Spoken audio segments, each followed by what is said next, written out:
Hello दोस्तों, easy study 24 में आपका स्वागत है। आइए देखते हैं शिक्षण कौशल का दूसरा चैप्टर, शिक्षण अधिगम के सिद्धांत। ठीक है, चलते हैं महत्वपूर्ण क्वेश्चनों की तरफ। देखते हैं पहला क्वेश्चन है। आइए देखते हैं। पहला क्वेश्चन दिया है, सॉरी रुक जाइए एक मिनट। आइए देखते हैं पहला क्वेश्चन हम लोगों का है। पहला क्वेश्चन दिया है, शिक्षण से क्या आशय है। दिया है सामाजिक प्रक्रिया, बी दिया है शासन प्रणाली का सम्मिश्रण, सी दिया है सामाजिक दर्शन, डी दिया है ए सभी। तो हम लोगों का पहले का आंसर डी सही है। कौन सा सही है आंसर? डी वाला सही है। देखते हैं ए सभी। ठीक है, शिक्षण में सामाजिक प्रक्रिया का भी होना आवश्यक है, शासन प्रणाली का भी सम्मिश्रण है, सामाजिक दर्शन का भी। ठीक है, चलते हैं अगले क्वेश्चन पे। अगला क्वेश्चन हम लोगों का है दूसरा। दूसरा क्वेश्चन दिया है, दर्शन तथा संस्कृतियों के आधार पर शिक्षण के अर्थ को कितने भागों में बांटा गया है। पहला दिया है 2, बी दिया है 3 भागों में, सी दिया है 4 भागों में, डी दिया है 5 भागों में। तो हम लोगों का बी दूसरे का आंसर है, बी 3 भागों में। ठीक है, शिक्षण एवं संस्कृतियों को मुख्यतः कितने भागों में बांटा गया? 3 भागों में। चलते हैं अगले क्वेश्चन पे। अगला क्वेश्चन हम लोगों का है तीसरा। तीसरा क्वेश्चन देखते हैं। तीसरा क्वेश्चन है, शिक्षण अधिगम के प्रमुख विषय कौन से हैं। दिया पहला कला एवं शिक्षा, कला एवं विज्ञान, बी दिया है कला, सी दिया है विज्ञान, डी दिया है इनमें से कोई नहीं। ठीक है, तीसरे का आंसर हम लोगों का ए सही है, कला एवं विज्ञान। शिक्षण अधिगम का प्रमुख विषय क्या है? कला एवं विज्ञान। चलते हैं अगले क्वेश्चन पे। चौथा क्वेश्चन हम लोगों का है, देखते हैं।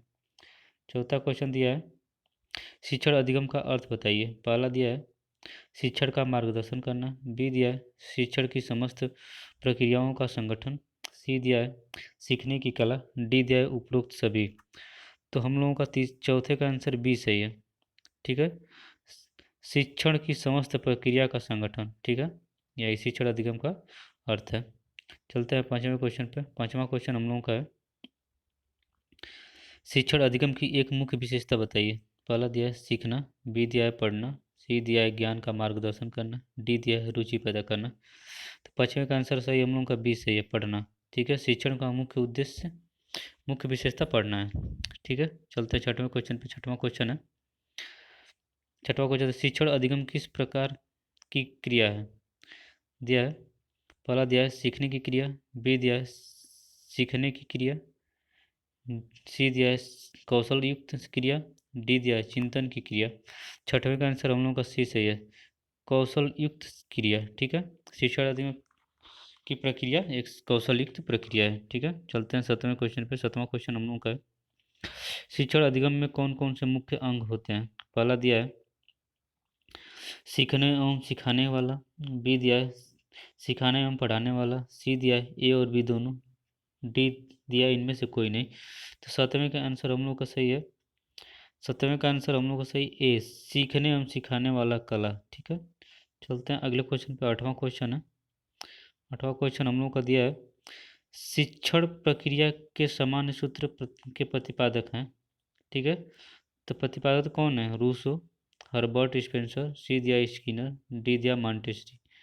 तो आठवें का आंसर हम लोगों का सही है बी, हर्बर्ट स्पेंसर। ठीक है, चलते अगले क्वेश्चन पे। नौवां क्वेश्चन देखते हैं। नौवां क्वेश्चन हम लोगों का है, किस शिक्षण प्रक्रिया में बालक के संज्ञान की वस्तुओं का आधार बनाकर अज्ञात वस्तुओं की जानकारी दी जाती है। पहला दिया है ज्ञात की ओर, ज्ञान की ओर, सी दिया है ज्ञात से अज्ञात की ओर, डी दिया अज्ञात से ज्ञात की ओर।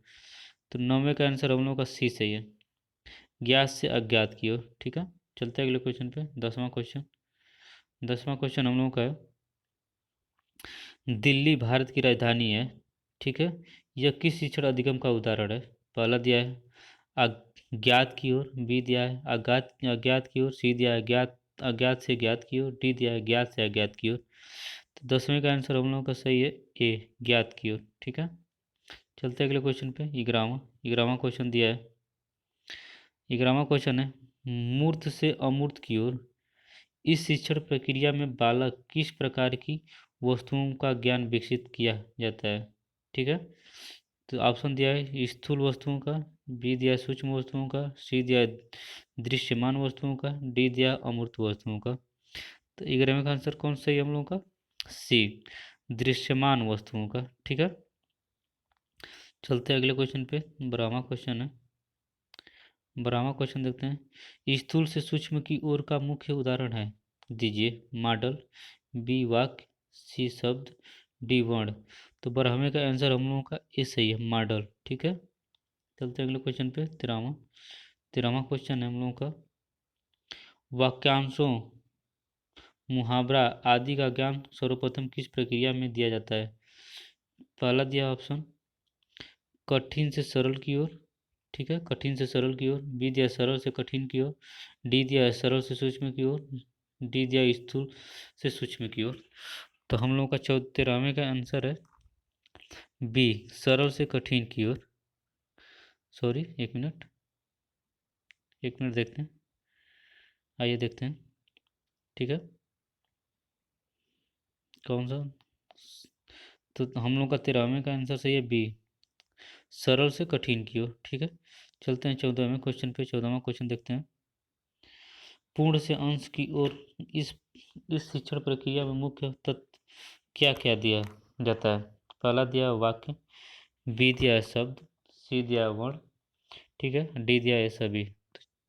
14वें का आंसर हम लोग का डी सही, ए सभी। ठीक है, चलते हैं अगले क्वेश्चन पे। देखते हैं 15वां क्वेश्चन। पुनरावृत्ति से बालक का अधिगम होता है, दृढ़, बोध, स्मृति या चिंतन। तो 15वें का आंसर हम लोगों का ये सही है, दृढ़। ठीक है, चलते हैं अगले क्वेश्चन पे। 16वां 16वां क्वेश्चन देखते हैं। 16वां, शिक्षण की प्रक्रिया के मनोवैज्ञानिक सिद्धांत कौन से हैं? पहला दिया है प्रेरणा, बी दिया है रुचि जागृत करना, सी दिया है क्रिया एवं सीखना, डी दिया है ये सभी। 16वें का आंसर हम लोग का डी सही है, ये सभी। चलते हैं 17वें क्वेश्चन पे। 17वां क्वेश्चन देखते हैं। 17 स्किनर के अनुसार शिक्षण क्या है? शिक्षण में अधिगमकर्ता स्वयं के लिए प्रेरित होता है। बी दिया है शिक्षण पुनर्बलन की आकस्मिकताओं का क्रम है। सी दिया है शिक्षण में अनुशासन होता है। डी दिया है उपरोक्त सभी। तो 17वें का आंसर हम लोग का बी सही है, शिक्षण पुनर्बलन की आकस्मिकताओं का क्रम होता है। ठीक है, चलते हैं 18वें क्वेश्चन पे। 18वां क्वेश्चन दिया है, एक उत्तम शिक्षण की प्रमुख विशेषता है, लिखिए। पहला दिया अधिगमकर्ता का स्वयं सीखने के लिए प्रेरित होना। बी दिया अच्छा शिक्षण होना। सी दिया शिक्षक को मित्र की भांति कार्य करना। डी दिया उपरोक्त सभी। तो 18वें का आंसर हम लोगों का ये सही है, अधिगमकर्ता स्वयं सीखने के लिए प्रेरित होना। ठीक है, चलते हैं 19वें क्वेश्चन पे।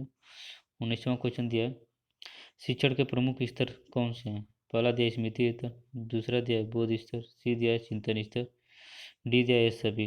तो 19वें का हम लोग का आंसर डी सही है। ठीक है, पहला हम लोग का स्मृति स्तर होता है, फिर उसके बाद बोध स्तर, उसके बाद चिंतन स्तर। ठीक है, चलते हैं अगले क्वेश्चन पे। 20वां क्वेश्चन दिया है। 20वां आज का लास्ट क्वेश्चन रहेगा। ठीक है, शिक्षण अधिगम के संदर्भ में बर्टन के प्रमुख विचार बताइए। पहला दिया है शिक्षण पुनर्वर्ण की आकस्मिकताओं का क्रम। बी दिया है शिक्षण के लिए प्रदर्शन होना चाहिए। सी दिया है शिक्षण में अधिगमकर्ता को स्वयं प्रेरित होना चाहिए। डी दिया अनुभव से तर्कपूर्णता की ओर।